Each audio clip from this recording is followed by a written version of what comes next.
नमस्कार मित्रांनो, स्वागत आहे तुमचं आपल्या यूट्यूब चॅनलवरती। आज आपण मराठी व्याकरण, मानसशास्त्र आणि परिसर अभ्यास याचे एकत्रित प्रश्न पाहणार आहोत, जे की आपल्या स्पर्धा परीक्षा तसेच TET टेटसाठी अत्यंत महत्त्वाचा व्हिडिओ असणार आहे। चला तर मग वेळ न घालवता सुरुवात करूया। पहिला प्रश्न आहे, व्यक्तिभेद लक्षात घेऊन शिक्षकांनी अध्यापन पद्धतीत इष्टते बदल केले पाहिजेत, कारण मुलांची बौद्धिक पातळी भिन्न असते।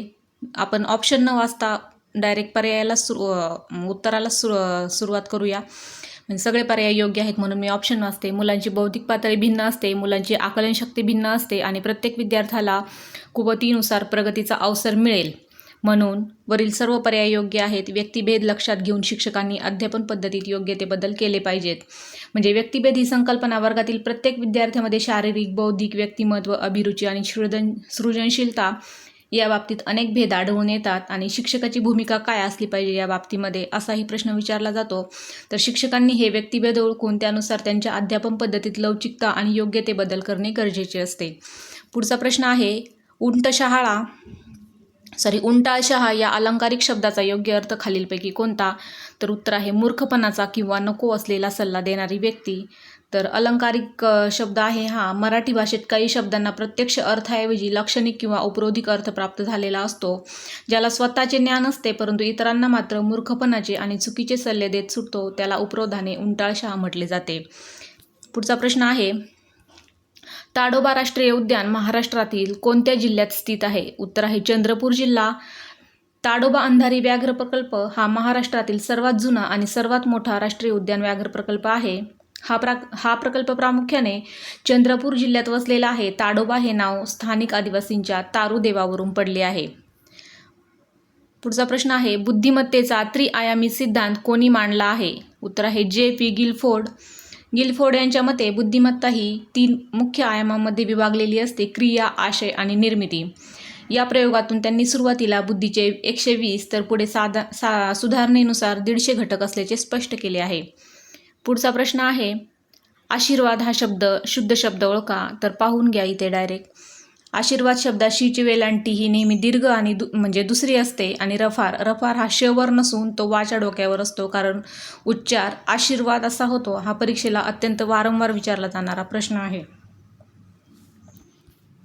पुढचा प्रश्न आहे, जगप्रसिद्ध खाऱ्या पाण्याचे लोणार सरोवर महाराष्ट्रातील कोणत्या जिल्ह्यात आहे? तर उत्तर आहे बुलढाणा जिल्हा। पुढचा प्रश्न आहे, मानसशास्त्रातील अध्ययन संक्रमण म्हणजे काय? एका परिस्थितीत मिळवलेले ज्ञान दुसऱ्या परिस्थितीत वापरणे म्हणजे अध्ययन संक्रमण। रामने आंबा खाल्ला या वाक्यातील अचूक प्रयोग ओळखा। तर उत्तर आहे कर्मणी प्रयोग। या प्रयोगाला कर्त्याला ने सारखा विभक्ती प्रत्यय असतो, तर कर्म आंबा प्रत्ययरहित असते। रामने म्हणजे कर्त्याला प्रत्यय आहे। पृथ्वीभोवतालच्या हवेमध्ये नायट्रोजन वायूचे प्रमाण सुमारे किती टक्के असते? तर उत्तर आहे 78%। हवेमध्ये सर्वाधिक 78% प्रमाण नायट्रोजनचे असते, जे वनस्पतींच्या वाढींसाठी आवश्यक असते, आणि इतर वायूमध्ये मग ऑक्सिजन 21%, उर्वरितमध्ये 1%, आर्गॉन 0.9% आणि कार्बन डायऑक्साईड 0.3 आणि इतर वायू असतात। पुढचा प्रश्न आहे, पियाजेच्या मते संवेदीकारक अवस्थाचा योग्य कालावधी कोणता आहे? तर जन्म ते 2 वर्ष। जीन पियाजे यांनी विकासाचे 4 मुख्य टप्पे सांगितले आहेत। संवेदीकारक अवस्था हा पहिला टप्पा आहे। मुले ज्ञानेंद्रियांद्वारे आणि क्रियाद्वारे जगाशी संपर्क साधते, वस्तूंमधील कायमत्व या टप्प्यात शिकते, म्हणजेच संवेदीकारक अवस्था। अपादान, दुरावा, वियोग हा खालीलपैकी कोणत्या विभक्तीचा मुख्य कारकार्थ आहे? तर प्रथमा, द्वितीया, तृतीया या विभक्ती त्यांचा कारकार्थ हे पण लक्षात ठेवा। म्हणजे पंचमी विभक्ती आहे, त्याचा प्रत्यय आहेत ऊन, हून आणि त्याचा कारकार्थ आहे अपादान। म्हणजे अपादान म्हणजे जेव्हा एखाद्या वस्तूपासून ती दुसरी वस्तू दूर जाते तेव्हा वियोग होतो, तेव्हा त्याला अपादान म्हणतात। तो घरातून बाहेर पडला, येथे घरातून या शब्दाची पंचमी विभक्ती असून कारकार्थ अपादान आहे। पुढचा प्रश्न आहे, भारतीय गणराज्याचे संविधानात्मक नामधारी प्रमुख कोण असतात? तर उत्तर आहे देशाचे राष्ट्रपती। राष्ट्रपती हे देशाचे सर्वोच्च संविधानात्मक प्रमुख व भारताचे प्रथम नागरिक असतात। पंतप्रधान हे देशाचे वास्तविक व कार्यकारी प्रमुख असतात। पुढचा प्रश्न आहे, स्वतःच्या भावनांवर नियंत्रण ठेवणे व इतरांच्या भावनांचे आकलन करणे म्हणजे काय? तर उत्तर आहे भावनिक बुद्धिमत्ता, आणि हा सिद्धांत डॅनियल गोलमन यांनी मांडलेला आहे। गोलमन यांच्या मते यशस्वी होण्यासाठी सामान्य बुद्धीपेक्षा भावनिक बुद्धिमत्ता अधिक महत्त्वाची असते। स्वजाणीव, स्वनियंत्रण, स्वप्रेरणा, समानुभूती आणि सामाजिक कौशल्य यांचा भावनिक बुद्धिमत्तेमध्ये समावेश होतो. विद्वान या पुल्लिंगी शब्दाचे अचूक स्त्रीलिंगी रूप आहे विदुषी. तर मराठी व्याकरणात काही संस्कृत तत्सम शब्दांचा लिंगबदल अनपेक्षित किंवा ठरवून दिलेल्या विशेष नियमानुसार होतो. याचा स्त्रीलिंगी रूप विदुषी असा होतो, ज्याप्रमाणे पुरुषचा स्त्री किंवा नटचा नटी. जागतिक पर्यावरण दिन दरवर्षी कोणत्या दिवशी साजरा केला जातो? तर उत्तर आहे 5 जून. 5 जून स्टॉकहोम परिषदेच्या आठवणीत संयुक्त राष्ट्राद्वारे दरवर्षी पर्यावरणविषयक जनजागृतीसाठी हा दिवस साजरा केला जातो. 22 मार्च जागतिक जल दिन. 22 एप्रिल जागतिक वसुंधरा दिन. एडवर्ड थॉर्नडाईक यांनी अध्ययनाचे प्रामुख्याने किती नियम स्पष्ट केले आहेत? तर त्यांनी 3 नियम सांगितलेले आहेत: तयारी, सराव व परिणाम. तयारीचा नियम, सरावाचा नियम आणि परिणामाचा नियम कोणत्याही विद्यार्थ्याला नवीन ज्ञान देताना त्याचे पूर्वतयारीचे व सरावाचे महत्त्व या सिद्धांताने स्पष्ट केले आहे. श्रीमंत माणसांना गर्व असतो या होकारार्थी वाक्याचे अर्थ न बदलता नकारार्थी वाक्य कोणते होईल? तर उत्तर आहे श्रीमंत माणूस निरंकारी असतोच असे नाही. तर होकारार्थी नकारार्थी वाक्य करताना वाक्याचा मूळ अर्थ अजिबात न बदल करता ते वाक्य तसेच ठेवून निगेटिव्ह बनवायचं असतं. म्हणजे श्रीमंत माणूस निरहंकारी नसतो म्हणजेच तो गर्विष्ठ असतो, नसतोच असे नाही हा अचूक अर्थ दर्शवतो. भारतातील प्रसिद्ध चिपको आंदोलन खालीलपैकी कशाशी संबंधित आहे? तर उत्तराखंडातील वृक्षतोड व वन संरक्षण. 1970 मध्ये झालं होतं चिपको आंदोलन. उत्तराखंडमध्ये वृक्षतोडीला विरोध म्हणून लोकांनी झाडाला मिठी मारून हे शांततापूर्ण आंदोलन केले होते. सुंदरलाल बहुगुणा यांनी त्याचे नेतेपद त्याचे हे होते ते, आणि चंडीप्रसाद भट्ट यांनी या जगप्रसिद्ध आंदोलनाचे नेतृत्व केले होते. पुढचा प्रश्न आहे, अनाथालयात राहणाऱ्या बालकांमध्ये आत्मविश्वासाचा अभाव आढळणे हे कोणत्या विकास दोषाचे लक्षण आहे? तर भावनिक आणि सामाजिक विकासातील अडथळा. लहान मुलांना कुटुंबाकडून मिळणारे प्रेम व आपुलकी त्यांच्या सामाजिक व भावनिक वाढीसाठी अत्यंत गरजेचे असते. कौटुंबिक आधाराच्या अभावामुळे अनाथ मुलांच्या भावनिक आणि आत्मविश्वासाच्या विकासात अडथळे येऊ शकतात. पुढचा प्रश्न आहे, चंद्र या शब्दाचा खालीलपैकी कोणता शब्द समानार्थी नाही? तर उत्तर आहे दिवाकर. सुधाकर, शशांक, इंदू हे त्याचे समानार्थी शब्द आहेत. शशांक, सुधाकर, सोम, शशी, इंदू हे सर्व चंद्र या शब्दाचे समानार्थी शब्द आहेत. दिवाकर म्हणजे सूर्य, दिवस करणारा, म्हणून चंद्र हा या शब्दाचा समानार्थी शब्द नाही. पुढचा प्रश्न आहे, मानवी शरीरातील सर्वात मोठी ग्रंथी कोणती? तर उत्तर आहे यकृत. यकृत हे मानवी शरीरातील सर्वात मोठे अंतर्गत अवयव आहे. पित्तरसाची निर्मिती करणे व शरीरातील विषारी घटकांचे विघटन करून शरीराला निरोगी राखणे हे याचे मुख्य कार्य आहे. कुत्र्यावर प्रयोग करून नैसर्गिक लाळ निर्मितीचे कृत्रिम अभिसंधान कोणी सिद्ध केले? तर उत्तर आहे इव्हान पावलॉव. अभिजात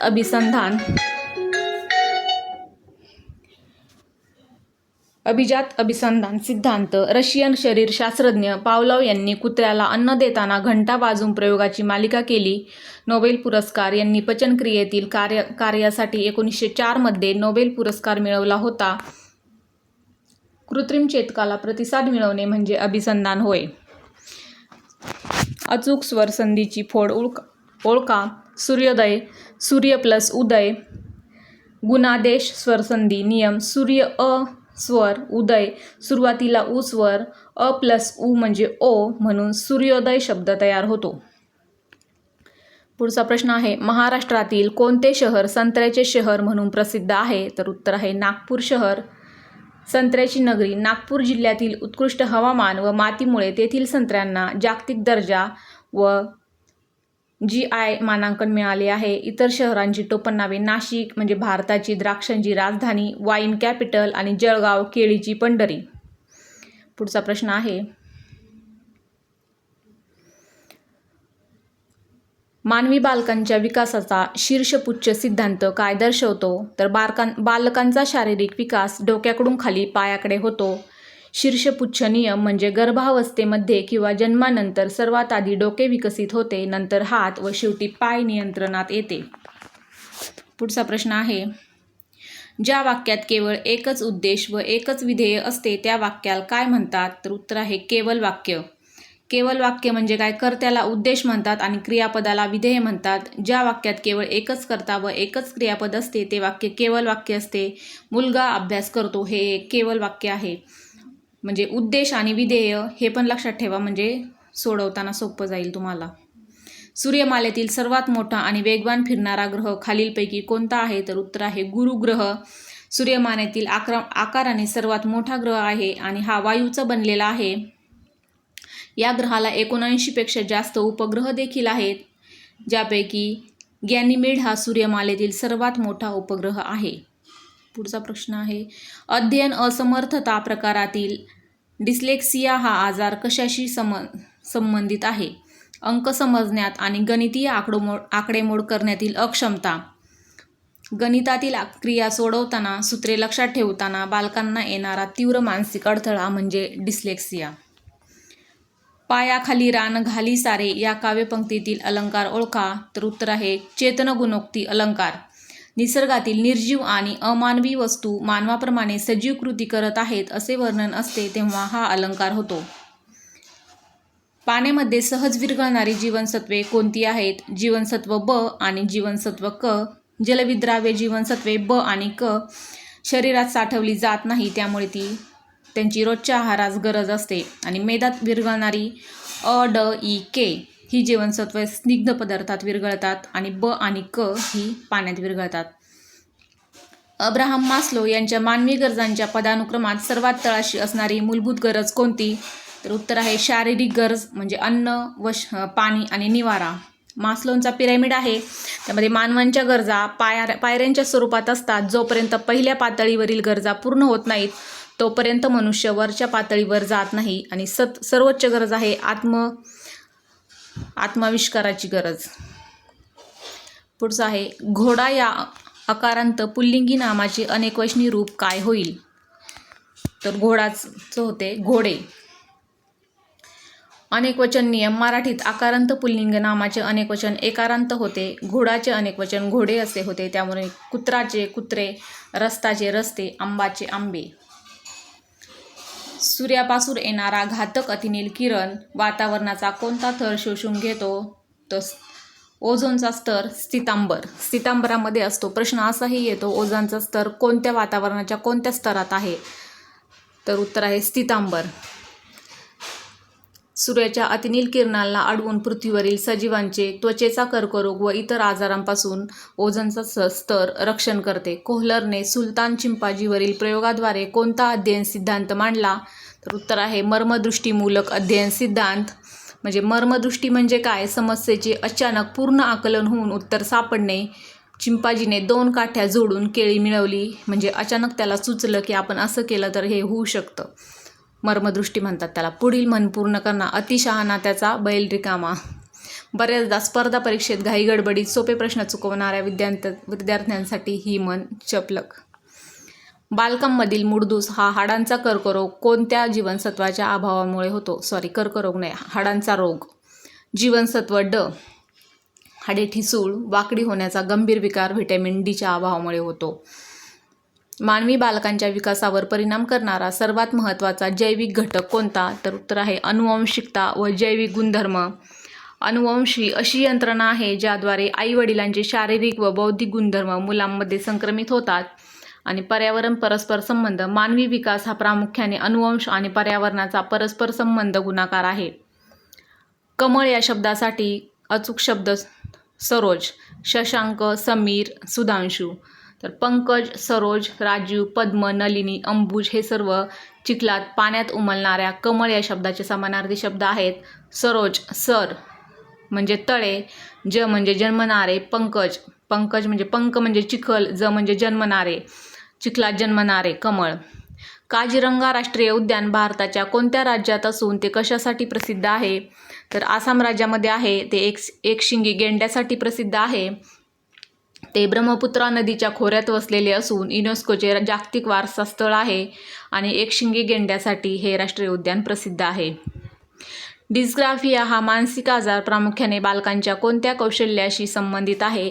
तर हस्ताक्षर खूप खराब असणे व लिहिण्यात चुका होणे, डिस्ग्राफिया म्हणजे लिहिण्याशी संबंधित आहे. यामध्ये बालकांना पेन पकडण्यात, अक्षरांचे आकार नीट काढण्यात आणि ओरिमवर सरळ लिहिण्यात अडचण येते. अशा मुलांना वर्गात जादा वेळ देणे किंवा मौखिक चाचण्यांद्वारे मूल्यमापन करणे फायदेशीर ठरते. आई बाप या सामासिक शब्दाचा अचूक समास ओळखा. तर उत्तर आहे इतरेत्तर द्वंद्व समास. ज्या समासातील दोन्ही पदे अर्थाच्या दृष्टीने समान महत्त्वाचे असतात तेथे इतरेत्तर द्वंद्व समास होतो. जखम झाल्यानंतर रक्त गोठण्याच्या क्रियेत कोणत्या जीवनसत्वाचा महत्त्वाचा वाटा आहे? तर उत्तर आहे व्हिटॅमिन के. तर रक्त गोठणे शरीराला इजा झाल्यावर रक्तप्रवाह थांबवण्यासाठी प्रोथ्रोम्बिनच्या निर्मितीत के जीवनसत्व मदत करते आणि के जीवनसत्वाच्या अभावामुळे रक्तस्राव थांबत नाही. पियाजेच्या मते अहंकेंद्रित विचारसरणी कोणत्या अवस्थेत प्रामुख्याने दिसून येते? तर पूर्व कार्यकारक अवस्था. या अवस्थेमध्ये लहान मुलांना असे वाटते की संपूर्ण जग केवळ त्यांच्या दृष्टीने विचार करते आणि इतरांना त्यांच्यासारखेच वाटते. मूल लपताना स्वतःचे डोळे झाकते आणि त्याला वाटते की आता कोणालाही तो दिसत नाही. पांढरा पडणे या मराठी वाक्प्रचाराचा अचूक अर्थ कोणता आहे? तर अतिशय घाबरल्यामुळे चेहऱ्यावरील तेज निघून जाणे. पुढचा आहे भारतातील पहिल्या महिला शिक्षिका स्त्री शिक्षणाच्या प्रणेत्या कोण आहेत? तर उत्तर आहे क्रांतिज्योती सावित्रीबाई फुले. आणि 1848 मध्ये त्यांनी भेडेवाड्यात मुलींची पहिली शाळा सुरू केली आणि सावित्रीबाई फुले यांनी मुलींना शिक्षणाचा अधिकार मिळवून दिला. मानवी मनाचा आणि वर्तनाचा शास्त्रीय अभ्यास करणारे शास्त्र म्हणजे काय? तर मानसशास्त्र. आणि ही व्याख्या आत्म्याचे शास्त्र, नंतर मनाचे शास्त्र, शेवटी वॅटसन यांनी सांगितल्याप्रमाणे वर्तनाचे शास्त्र हे मानसशास्त्र बनले. आणि विद्यार्थ्यांच्या क्षमता व भावना समजून घेण्यासाठी अध्यापनात मानसशास्त्राचा वापर अनिवार्य आहे. ज्या वर्णाचा उच्चार स्वरांच्या सहाय्याशिवाय पूर्ण होत नाही त्यांना काय म्हणतात? तर त्यांना व्यंजने म्हणतात. व्यंजनांचा उच्चार तोडका असतो, तो पूर्ण करण्यासाठी शेवटी आ सारख्या स्वरांचा मिलाप आवश्यक असतो. म्हणूनच व्यंजने लिहिताना त्यांचा पाय मोडून क, ख, ग लिहिली जातात. त्यांना हलंत वर्णही असे म्हणतात. तर व्यंजनांना टिंबटिंब असेही म्हणतात, तर हलंत वर्ण असेही म्हणतात. काही काही शब्द असे असतात जे आपल्याला माहिती नसतात, परंतु स्पष्टीकरण पाहिलं की तेही लक्षात येऊन जातं. जागतिक जल दिन दरवर्षी खालीलपैकी कधी साजरा केला जातो? 22 मार्च रोजी. आपण मागेच पाहिलं 5 जून पर्यावरण दिवस होता, त्यानंतर आपण पुढे जागतिक पर्यावरण दिन पाहिला आणि जल दिन पाहिला, आणखीन एक दिन पाहिला आपण. स्वच्छ आणि सुरक्षित पाण्याच्या महत्त्वाविषयी जनजागृती करण्यासाठी 1993 पासून दरवर्षी हा दिवस साजरा केला जातो. 16 सप्टेंबर हा जागतिक ओझोन दिन म्हणून साजरा केला जातो. काही ठराविक दिवस आहेत जे स्पर्धा परीक्षेमध्ये वारंवार विचारले जातात. बालकाचा बुद्ध्यांक मोजण्याचे अचूक सूत्र कोणते? तर ते आहे मानसिक वय शारीरिक वय छेद 100 मानसिक वय बरोबर शारीरिक वय आणि गुणुले 100 हे त्याचं सूत्र काढण्याचं वय आहे. हे वय काढण्याचं सूत्र आहे. हे सूत्र जर्मन मानसशास्त्रज्ञ विल्यम स्टर्न यांनी 1912 मध्ये सुचवले आणि लुईस टर्मन यांनी 1916 मध्ये त्यात गुणुले 100 करून सुधारणा केली. पुढचा प्रश्न आहे गायीने गवत खाल्ले या वाक्यात अचूक प्रयोग ओळखा. तर उत्तर आहे कर्मणी प्रयोग. कर्त्याला तृतीया विभक्ती गायीने ने हा प्रत्यय असून कर्म गवत हे प्रथमा विभक्तीत आहे, म्हणजे त्याला कोणताही प्रत्यय नाही. म्हणून जर कर्म बदलले तर क्रियापदाच्या लिंगवचनानुसार क्रियापदे बदलते.